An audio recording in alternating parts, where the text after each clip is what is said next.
from Broken Arrow, Oklahoma.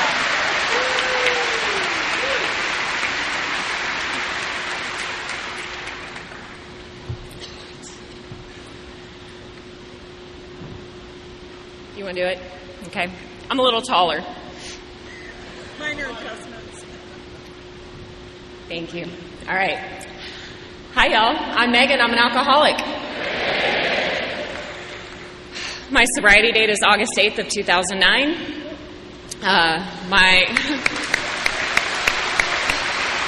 My home group is the Southside Traditions Group in Tulsa, Oklahoma. We're hybrid, and we meet on Sundays and Thursdays at 7 p.m. Central Time if you want to join us. See me after the meeting. Thank you to the committee. Thank you, Jeannie. Thank you, everyone who had a hand in putting this together. I know what a big deal it is to volunteer on a committee. Nothing on this scale, though. So thank you to everybody for making this happen. This is incredible. Thank you to my friends who got on the plane. We usually get in the car and just drive to the next town over, but thank you guys for being here. Thank you to the recorders.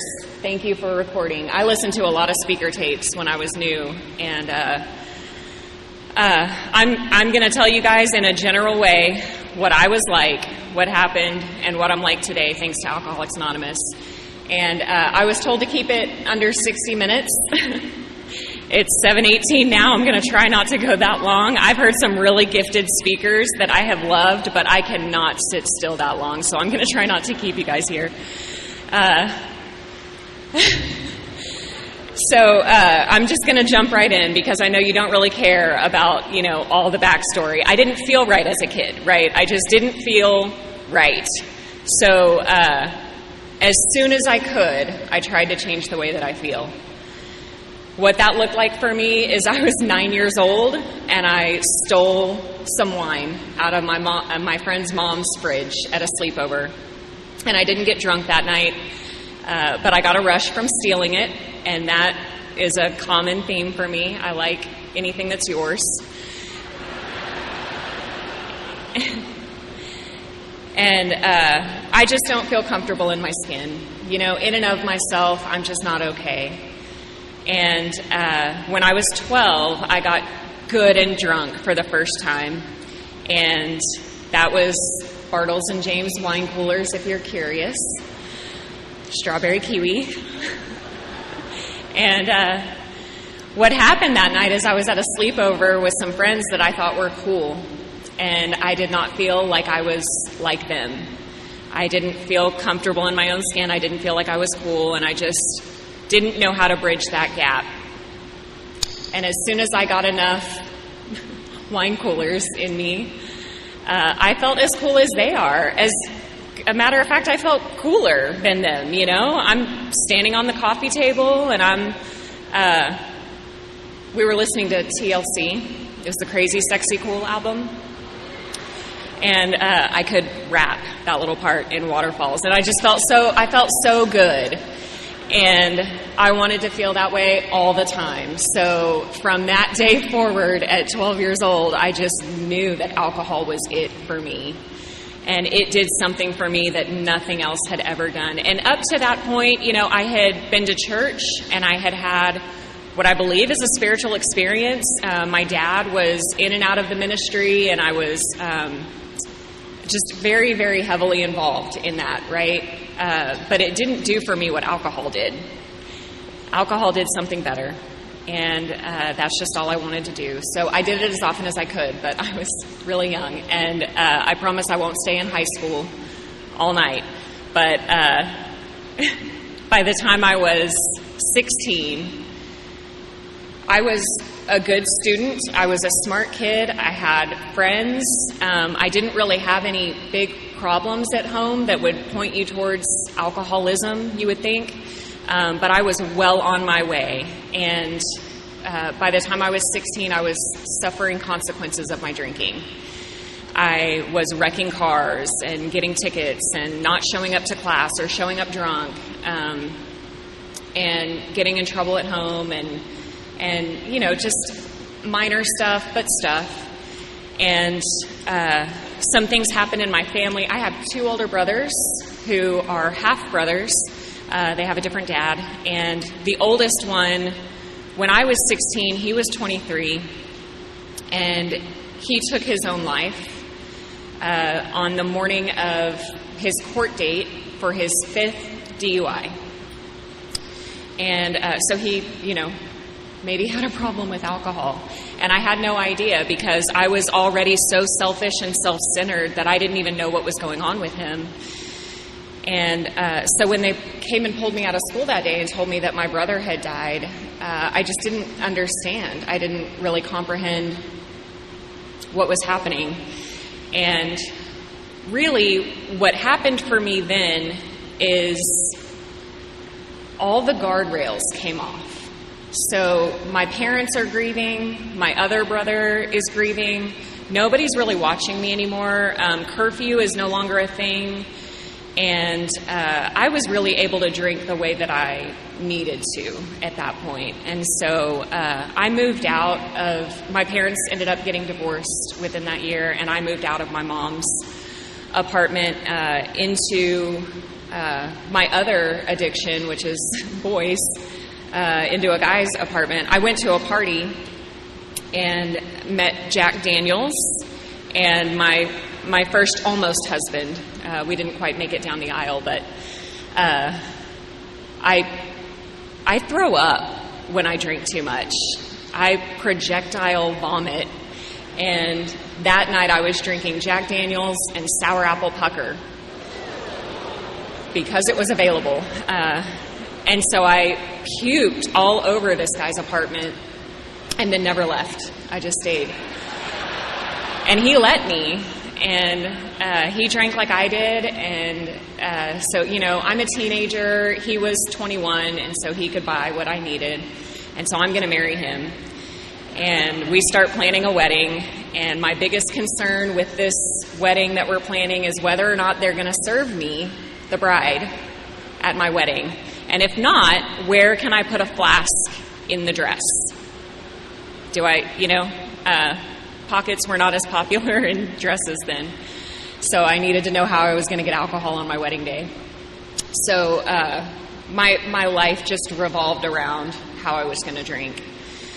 And being with him made it easier, but he drank a lot. And I started to get annoyed by that. He was a sloppy drunk, and I'm not a caretaker. So if your drinking is getting in the way of my drinking, you're going to have to go. And so that wedding didn't happen. And by the time I kicked him out, I was already suicidal when I'm sober. If I'm not partying the way that I need to be, I really don't want to live. I don't see the point. And this was, fairly early on. I didn't drink for a really long time. I got sober young. So by the time he moves out, I'm like, maybe it's Tulsa. Maybe I just need to get out of Tulsa. And so I had a friend that had just moved to Las Vegas. And that seemed like a great idea. So I moved to Las Vegas. She got me a job at a hotel that she worked at, and we were roommates. 3 days after I got there, I totaled my car under the influence. And so then I needed a new boyfriend that would drive me around. And so I started, bringing these guys in to our apartment, and I don't really care what you look like, and I don't really care what you're into. If you drink and party like I do, and you can get me what I need, that is really all I need from you. And so the people that I was bringing into this apartment with my roommate were, just kind of all over the place. I didn't really have a type. So they might be the collar-wearing, spikes, chains. My roommate told me later that some of these people scared her. I don't know why. They were just perfectly nice guys. They just didn't last very long. So, shortly after I moved to Las Vegas, like within, 9 or 10 months, I have racked up 10 credit cards. my favorite activity to do is get online in the middle of the night and shop and look up religions, drunk.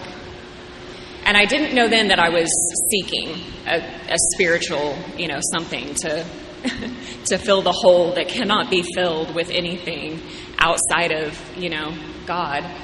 But I'm just like drinking and just looking up weird stuff and buying random things on eBay and just, making a mess of my life all by myself.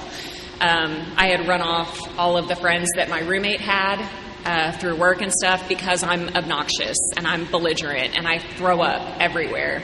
And people just don't want to hang out with me and they don't want to take care of me, and so I'm just drinking at home alone. And I don't know if anybody, I'm sure some remember what MySpace was. MySpace was very, very popular at this time, and I was on MySpace a lot. I was coding, I was doing weird things in the middle of the night, and meeting guys. MySpace was a dating thing for me, so I found this guy and met him at a bar in downtown Las Vegas, and he did all the things that I do, and so 10 days later, we got married. Because you can, it's just easy. And so he moved in with me and my roommate, and my roommate didn't think that was a good idea, so she moved out. And since he was going to be staying, we needed to get his stuff. And so I drove him to his last address, and he went inside, and he came out with a black trash bag full of all his worldly possessions. And a woman followed him out. I didn't think anything of it. He got in the car with me and drove off. I also didn't think anything of the fact that I had to drive him to this place and get his stuff and then drive him back. He had no car. So we're starting our life together as husband and wife, and he doesn't ever go to work. And my job was really getting in the way for me at this point. I was 21 years old by this time, and I had a really great job. I was so excited to get this job. I was working at the Tropicana Hotel and Casino in the VIP room. So my entire job for 8 hours is to give the high rollers their room keys and make them a drink. I had a bar that I was in charge of, and I thought this job was so great, but I could not show up. And if I did show up, I couldn't stay put. I just couldn't stay in the VIP room. I would wander. And so it was getting in the way. And I was really curious how he was able to just not go to work. It didn't occur to me that you could just not go indefinitely. I thought you had to show up at some point. And so we talked about this one night, and I was like, why don't you go to work? And he told me he was on sabbatical, and I was 21 years old. I didn't know what that word meant. I didn't know it was a fancy word for unemployed.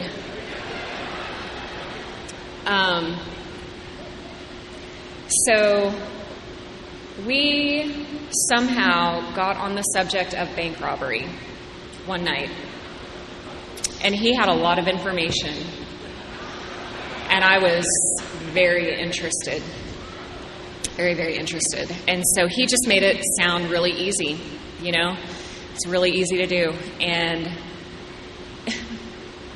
I'm not a fan of guns. I don't like them.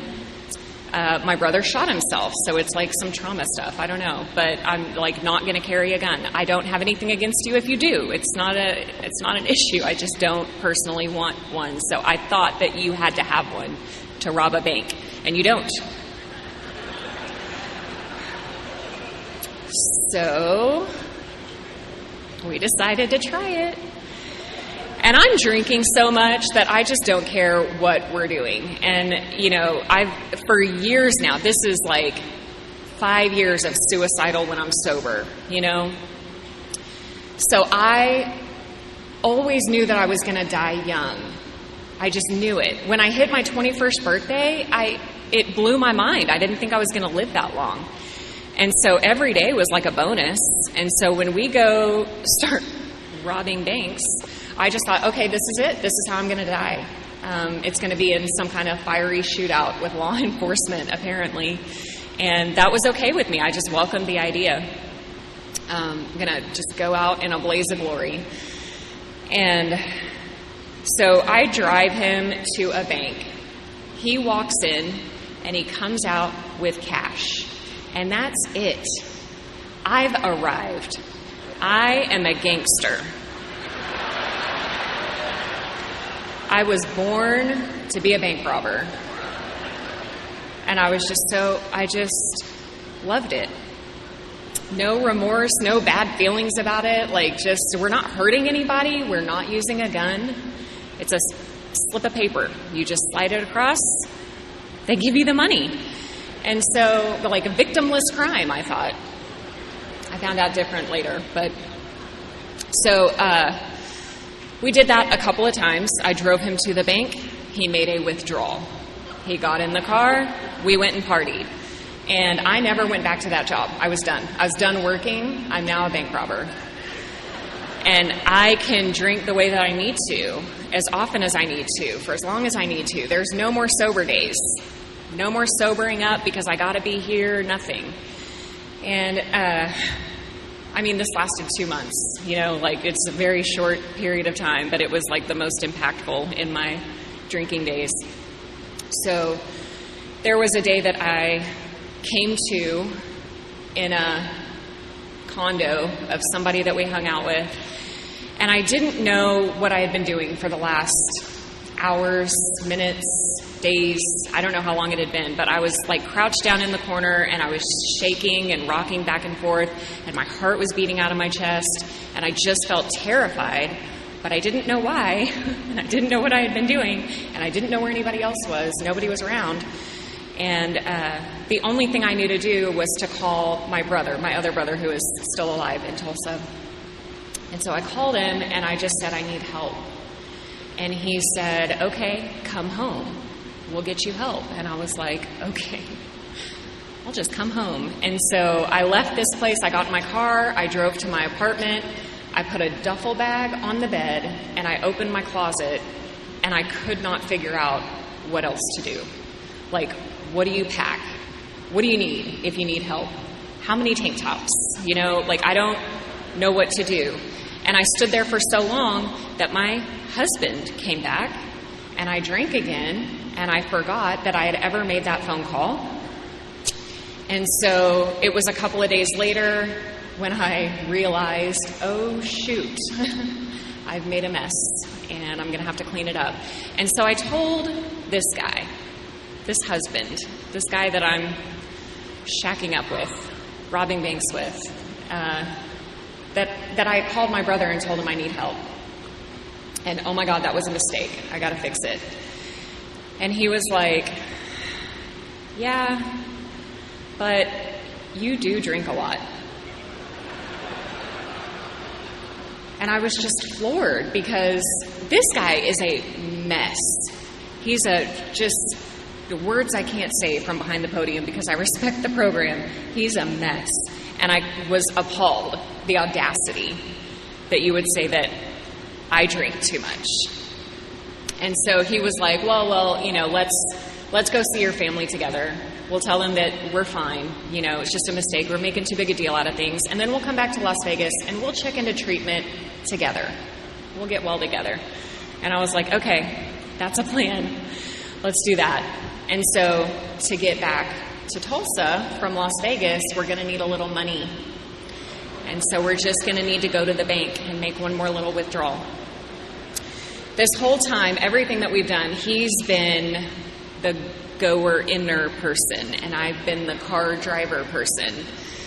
And this day, we had an argument, and he, brought up the fact that he's, the breadwinner, basically. He's putting his neck on the line, and what am I doing? And I'm a strong, independent woman, and I don't need a man. So I'm going to go in the bank by myself, and you can drive the car. And I So I was 21 years old, and I had a job in an alcohol and gaming facility in Las Vegas. And to do that, you have to get a sheriff's card first.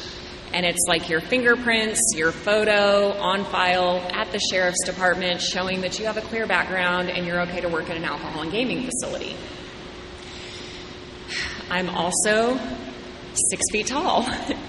And at this point, I was drinking all my calories and not eating any food. And I was like rail thin and looking like a skeleton. And it was very close to St. Patrick's Day. I was wearing a bright green t-shirt with matching bright green tennis shoes. And I walk into the bank. Nothing on my face, nothing, like I'm not trying to draw attention to myself, but I am sticking out. And I go slide my little note across the counter, and she gives me money, and I say thank you, and I walk out, and I get in the car. And it's not quite as much as we need, because we thought we were being smart about it, asking for loose bills only, top drawer, no die packs. We're not like holding up the bank and opening the safe. So it's not a lot of money, and we got to buy plane tickets, and we got to do some other things before we leave town, so we got to go to another bank. And I go in again, like back to back, just down the street from each other. And then we go from there to the airport and buy 2 tickets on the next flight to Tulsa with cash, looking the way that I've just described, just out of my head, crazy. And so they sell us the tickets, and we go through security, and we get on the plane, and we have a layover in Phoenix, Arizona. And it was taking a really long time to get off the plane. And I couldn't figure out what was taking so long. I'm getting nervous, get antsy. And so we get up to the front to go get into the air tunnel. And as we turn and look down the hall, it's full of officers with guns drawn. And I was like, what is happening? It was like walking into a movie. And I turned around to him and I said, I think somebody's getting busted. I wanted to stick around and watch. I am delusional. I am completely oblivious. There is nothing wrong with me. And so I get pushed into the wall and frisked and cuffed and taken away by U.S. Marshals. And then it occurred to me, like as we're walking, being escorted by the officers, I was like, oh, okay, all right, I know what's happening now. You guys want to know what happened, don't you? And I had stories, and I just told them all my stories, and I had stories for days. And it didn't even occur to me to call my family that I was headed home to see. The only thing I asked them for is if I could step outside and smoke a cigarette. My now co-defendant is in the other room being questioned, and he asked if he could make a phone call. And he called my mom. And he told her that he didn't think that we were going to make it home to Tulsa today. So sorry. And she told me later that she thought that he had killed me and that she would never see her daughter again. And none of that occurred to me. I'm not hurting anybody, Nobody knows what I'm doing. I don't think about other people, unless they're in my way. And so we were taken to Maricopa County Jail, colorful place. And I was so convinced that the way that they caught us is that my roommate turned us in. It didn't occur to me that I was just really bad at it. I thought she turned us in. And so there's a phone in the cell, and you can record your name in the little 10 seconds. You are receiving a call from an inmate at Maricopa County Jail. Press 1 to receive the call, collect the charges. And instead of recording my name, I would cuss her out. over and over again. I just kept calling. She kept not answering. And I knew it was her fault, because it's not my fault. It's not my fault. And a couple of weeks later, my parents showed up to court. My parents, who were divorced and hadn't been back in the same room since their divorce, were there together. And apparently when he made that phone call to my mom called my dad, and my dad just got in the car and drove to Las Vegas and started knocking on doors trying to find me. And finally found out that, like, the FBI had me. And so he found me at one of the holding facilities I was at, and I got to talk to my dad on behind the glass, you know, like with the phone that you pick up. And I'll never forget the look on my dad's face that day. Just scared, you know, horrified. And I made it his fault when he came to see me. Scared to death for his only daughter, and worried and just out of his mind. And I told him that he better get me a lawyer, right? Because I'm entitled. Get me a lawyer. I'm never going to get out of here. You don't know the things that I've been doing. It's bad. And if you don't get me a lawyer, I'm not going to get out. Like, it's going to be your fault, you know? Like, I'm just so selfish and self-centered. And I don't care about anybody else or how they've been feeling or how worried they've been or what they've been up to. I just care that you get me out of here, you know? And so anyway, I detoxed in jail, and my parents showed up to my court hearing, and my mom signed a personal recognizance bond. And the terms of that bond were I had to go live with her in Tulsa. I had to get an ankle monitor and report to an officer, and I had to do random urinalysis, pee in a cup, and I had to go to the local treatment facility, 12 and 12, and get some treatment, and you know, just go through all of their hoops. And I was like, okay, anything you say, I'll do anything you say, just don't keep me in jail. I got to get out of here. And I believed that I was going to comply. I had been doing a lot of other things, you know. When I drink, other things appear. When I drink, everything is on the table. And I just thought, I'm just not going to do any of that, you know. I'm through with the criminal life, and I'm through with all that other stuff, and I'm through with him, and I'm never going to go back to Las Vegas, and I'll be good, you know. But can I drink? Is it okay for me to drink with this ankle monitor on? And my officer that I was like signing all the papers told me that because I was over the age of 21, as long as I did not drink to excess, that it was okay. And I'm like, okay, I will not drink to excess. No problem. No illegal drugs, no problem. Nothing. I'm good. And so I drank a little bit to start, you know? And then I take a drink and the drink takes me. I don't know what happens. When I don't want to drink, I drink. When I start to drink, I drink. And when I start to drink, I start to do other stuff. And it just got bad really fast. And so I was going to 12 and 12. I was in an IOP program, intensive outpatient, 3 nights a week, 3 hours a night, meeting with a counselor, going to one 12-step meeting, and getting a paper signed. I had an ankle monitor on. I was doing all the things. I thought I was doing all the things that they were asking me to do. I enrolled in the local community college. I was going to be a chemical dependency counselor. I bought the textbook. I didn't go to class. I did take the student loan money, but I did pay it off in sobriety. So I'm doing all the things, but when I go to those meetings, I don't think I'm an alcoholic, you know, and I don't think I have what you have, and I definitely don't want what you have. I just want you to sign my paper, and I want to go on my way. And they were very kind to me. They signed my paper. They said, keep coming back, and I would come in late, and I would leave early, and I didn't understand the holding hands and the hugging and the phone numbers, and it was just so weird to me. I was just like, just sign the paper, you know. It didn't occur to me that you could sign it yourself. I didn't find that out until I was sober.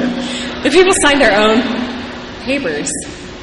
I was not as smart as I thought I was, but so I did this for a while. I did, all the things, but I'm still drinking, and eventually it catches up to you. I thought I was timing it all right until I wasn't, and so then I start failing UAs.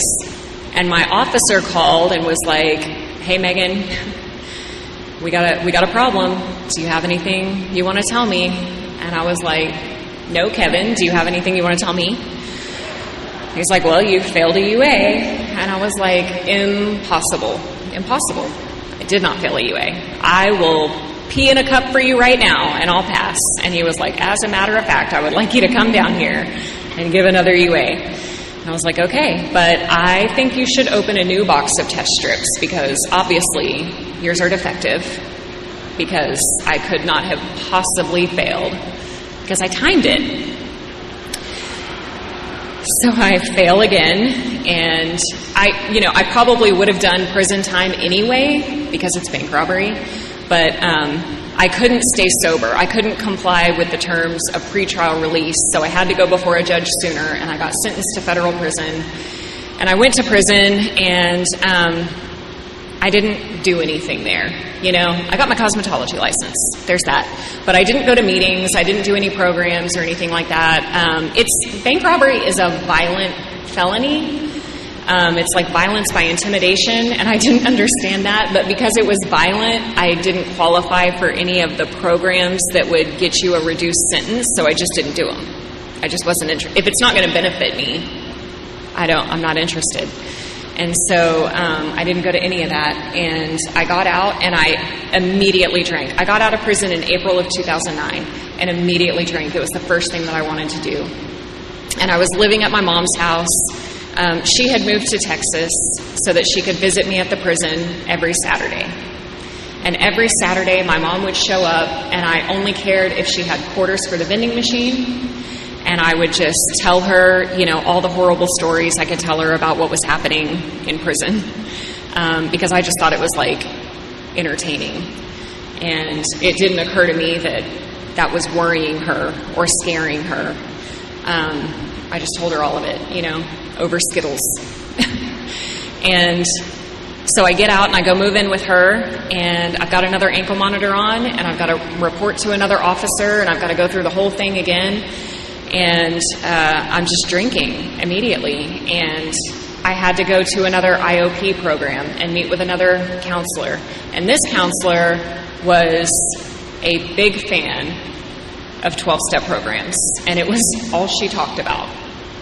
And I really was not interested in what she had to say. I was interested in the heroin junkie that sat next to me because he was super cute. And I wanted to know what he had to say and not what she had to say. So she would talk about, getting a sponsor and working the steps and blah, blah, blah. And, I didn't really want to do any of that. I was just getting my papers signed so that I could graduate.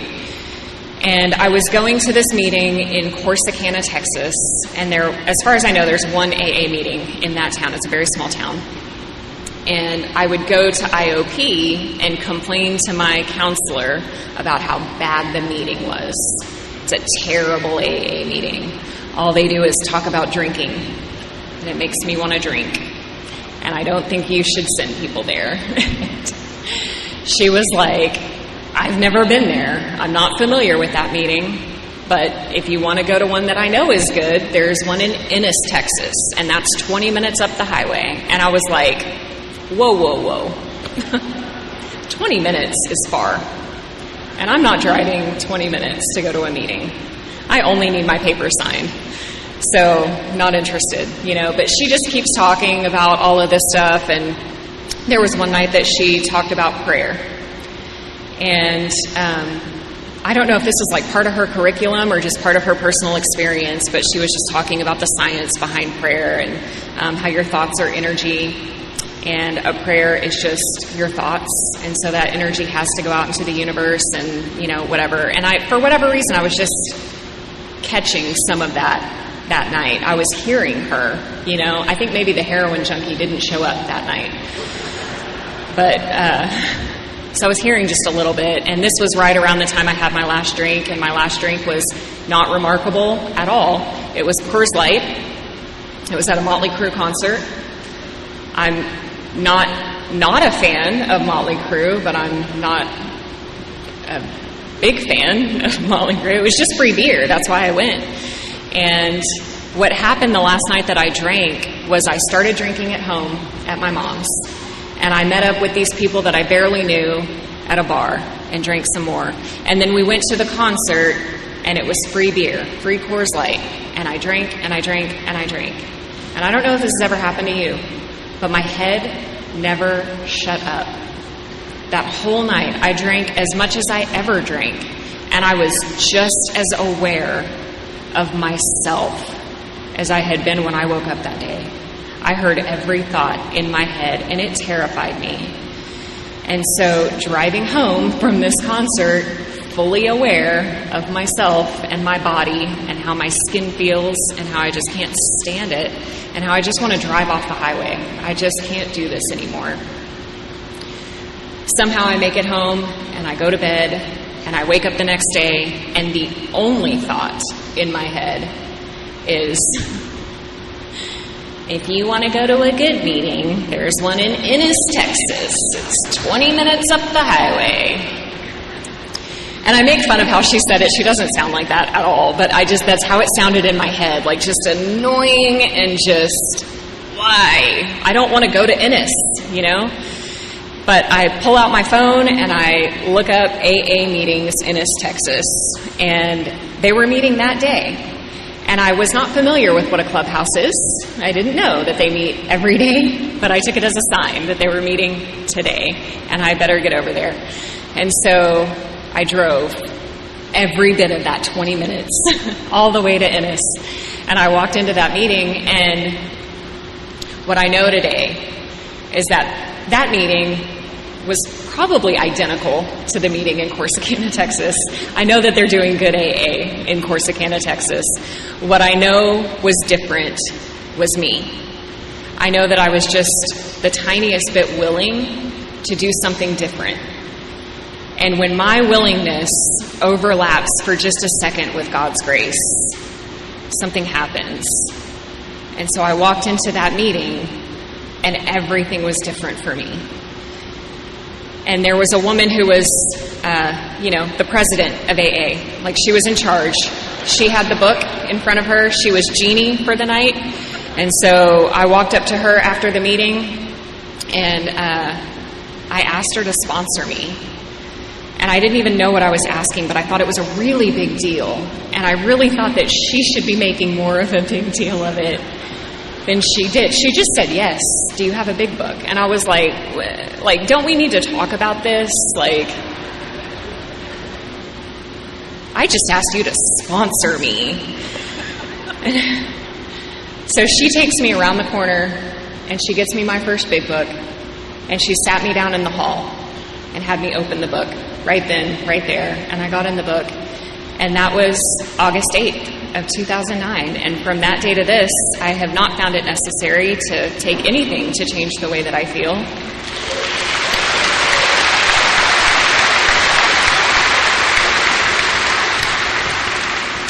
But I wasn't gonna stay. I thought Alcoholics Anonymous was a thing that you eventually get enough papers signed, and you work all the 12 steps. I thought it would take about a year, and they would give you a certificate that you turn into your probation officer, and they cut off the ankle monitor, and then you're free. And so I didn't realize, if you had told me, if you're new tonight, and you're sitting at the 90th Founders Day in Akron, Ohio, what? If you had told me I'd be here attending, much less speaking, I wouldn't still be here. You know what I mean? I was going to graduate by then. Having 32 years sobriety or 8 years of sobriety, was not even a concept my brain could understand, you know? So, I go to meetings, I meet with my sponsor, we get through steps 1, 2, and 3, and I am better. I feel so good, you guys, and I am posting on Facebook that AA is great, and everybody should work the steps, and my life is wonderful, you know? And it's so wonderful that I think that I should really move back to Tulsa, because, you know, Texas has been great, but I need to go home to Tulsa. And my mom and my stepdad helped me do that. I talked to my probation officer. They said that I can transfer my probation to another district. And I had a job as a hairstylist, and I was able to transfer to another salon in the same franchise. And so everything just fell into place. And I moved back to Tulsa, and I'm working in a hair salon, and I start going to a meeting that I had attended before I went to prison. And I think it's the only meeting in Tulsa. I didn't know that there were more. So I'm just going and I'm getting my paper signed. And my sponsor had told me, her name was Deb, and she had told me, you need to get a sponsor in Tulsa. And I disagree. I don't think that's necessary. It's 2009. I have a cell phone, you have a cell phone. I can just call you from Tulsa. And she was like, no. You need somebody that can put eyes on you in the meeting that you're in. Get a sponsor in Tulsa. Keep calling me until you find her, but you better find her. And so in Tulsa, I went to my first ever speaker meeting. I'd never been to one. And I'm like 4 or 5 months sober. This is December of 2009. So whatever, August to December, whatever that math is. Terrible at math.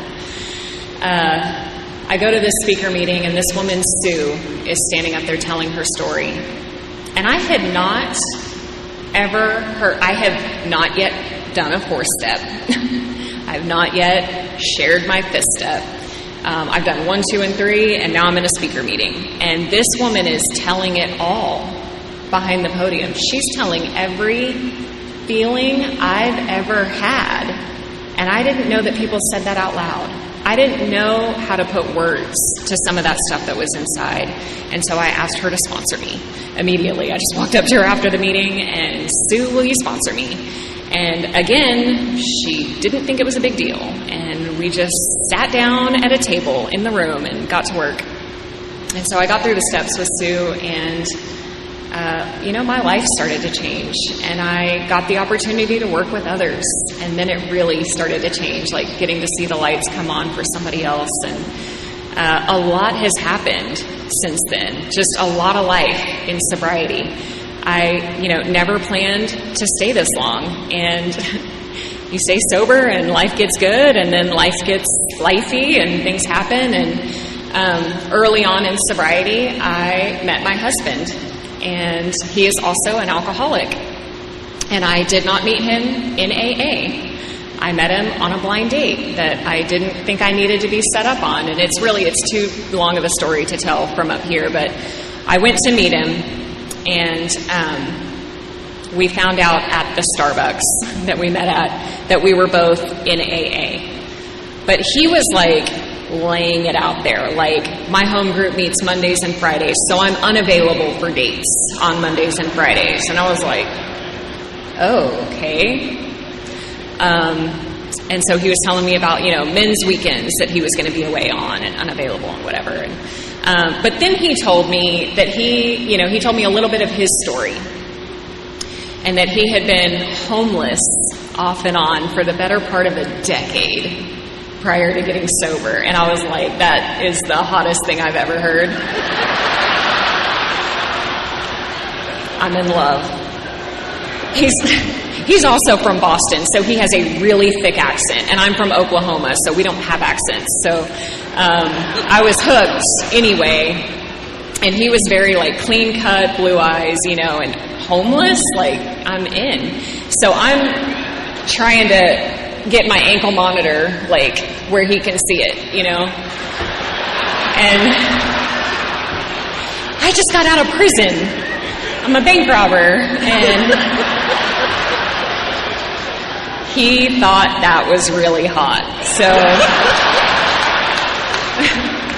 we've been together ever since. And I had, God, like, I hate to say it from the podium, I had like 5 or 6 months sober, you guys. I was not very sober. He was not very sober. He had like a little over a year. And thanks to good sponsorship on both our parts, we didn't tear each other apart or drink. That's really a miracle, and it's not of our doing. But he was very, very active, and I was kind of just hanging out in AA. You know, I had worked the steps, but when they were going to fellowship after, I'm not going. And I didn't have any friends in AA, and I didn't know my sponsor's last name or where she lived or anything about her. You know, I was meeting her before the meeting. I didn't know that there was anything else to this, but he did. He had a whole different experience, and so I start following this really cute boy to all of his meetings, and I found the fellowship of Alcoholics Anonymous. And I fell in love with the fellowship. We would go to this little place called Cafe USA in Sapulpa, Oklahoma. It's a very small town. And I complained one night. I was like, why do we go there? The food is terrible. And this older lady, she was like, we don't go for the food. We're just going to hang out with each other, you know? We're going to give the new person something to do on Friday night. I was like, I felt like I was this big, you know? I just didn't get it at first. And I'm grateful to the people who taught me. And I'm, grateful to everyone who called me out on every tradition I violated. Crossed the room of my home group to tell me, shouldn't have done that, but that's how I learned, and that's how I've learned every lesson I've learned in Alcoholics Anonymous, by screwing it up. So if you've screwed it up, please keep coming back. It's okay. So anyway, me and that guy, we got married, and we had a big AA wedding, and it's been like a really beautiful life, and all of my friends are in AA, and my family is very familiar with AA today, and I have 2 beautiful little girls who are now 10 and 12. They are roughly the age I was when I started this whole deal.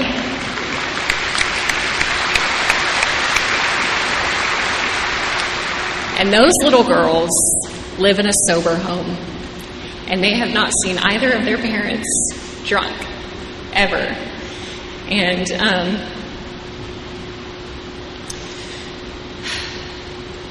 we have babysitting at our meeting, and I've only ever gone, since I've been married, I've only ever gone to meetings that have babysitting, because for a while my husband worked nights, and I would go to the meeting, and I would strap one baby to the front, strap one baby to the back, and just go to the meeting, because I didn't know what else to do. And women would hold my children while I could sit in the meeting. And I thought I was going to get through this without crying. I cried a whole lot before this meeting started. Just because, we shouldn't be here. I should have died while I was out there, and I know most of you should probably be dead. But we get this whole beautiful second chance. And my kids get this whole beautiful life, and they get to grow up in Alcoholics Anonymous with all these aunts and uncles. They don't even know that, they're not related to us. So many people love my kids. And so my girls they've always gone to the meeting.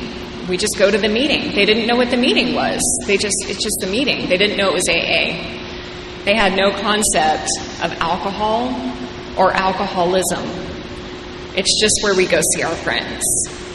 And so a few years ago, my oldest daughter started asking questions about, what happens when you drink alcohol, or when you drink too much alcohol, And so I got to have some very age-appropriate, very scary conversations with my daughter. And a few months ago, my daughter actually found out, my whole story. And I was so scared of that. I was so scared of what my kids would think of me when they found out I was a bank robber. The thing that I thought was I'm a bank robber, became the thing that's oh my God, I was a bank robber. My kids are gonna judge me, or, I don't know what I thought they were going to think. But my daughter, she found out what happened, and she's 12. She gave me a hug, and she said, "Mom, I'm really proud of you." Because our life is really good. And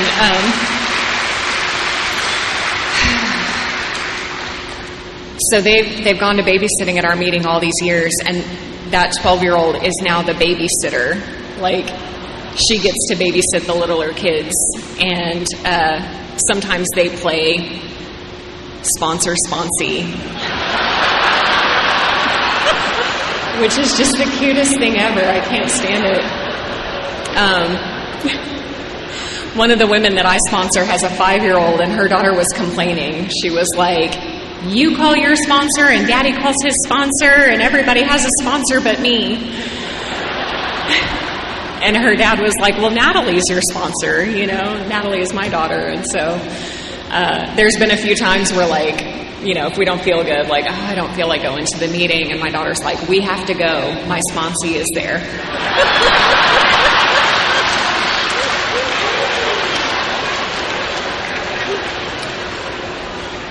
Guys, if I was you, I'd be squirming in my seat right now. I'm as grateful as I know how to be. I can't even believe that I get to be here and that you guys are all here. We're not doing too bad for a bunch of people that shouldn't even be here anymore. So thank you for my life. Thank you for my sobriety.